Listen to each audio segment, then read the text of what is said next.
Homework 10, section 5.3, independent events and the multiplication rule, video 10. Okay, so we've seen a lot of different problems and a lot of different formulas, and it's easy to get them mixed up.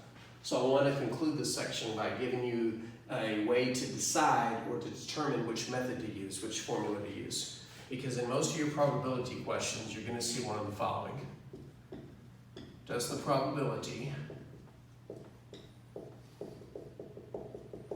involve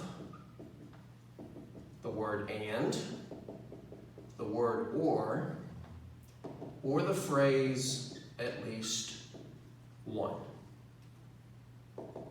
By the way, this flow chart can be found on page 235 of your book. Now this will either be yes or no, but there's 4 possible things that could happen. You could say no, it doesn't. You could say it involves and. You could say it involves or you could say it involves at least one.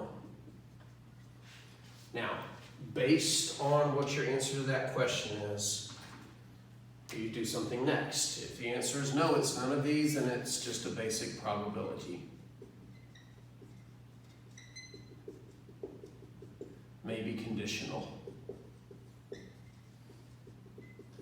I suppose I could branch off 2 more arrows from the no arrow, but it won't fit up here. You'll see why. If the probability involves the word and, then the next question you have to ask yourself is, are the events independent?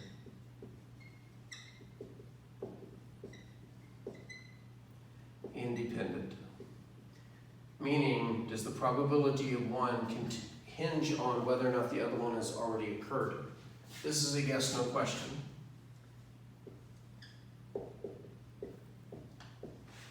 If the events are independent, then the formula is the probability of A and B equals the probability of A times the probability of B. So just multiply the individual probabilities. But if the answer is no, then it's the probability of A and B equals the probability of A times the probability of B given that A has already occurred. So you have to tack on that conditional probability. But if the probability involves or, then the question you ask is, are the events mutually exclusive? We haven't talked about mutually exclusive for a few videos, but they're mutually exclusive if they cannot occur at the same time, such as drawing a diamond and drawing a spade. If the answer is yes, then the formula is the probability of A or B equals the probability of A plus the probability of B. So the simple version of the formula, just like this is the simple version of the multiplication formula. But if the answer is no, then it's the probability of A or B equals the probability of A plus the probability of B minus the probability of A and B. Because you have to account for the fact that some things would have gotten counted twice because they belong to both events. And of course, if the probability involves at least one, then you use the complement formula. The probability of the complement of an event equals 1 minus the probability of the event itself. And those last things are all supposed to be in red, and all supposed to have red boxes around them, just like this one did. Oh well, not going to reshoot the video just to write those last formulas in red. So there's a lot of different problems throughout this entire section. And when you have your next test, it's going to be tricky navigating through all the formulas.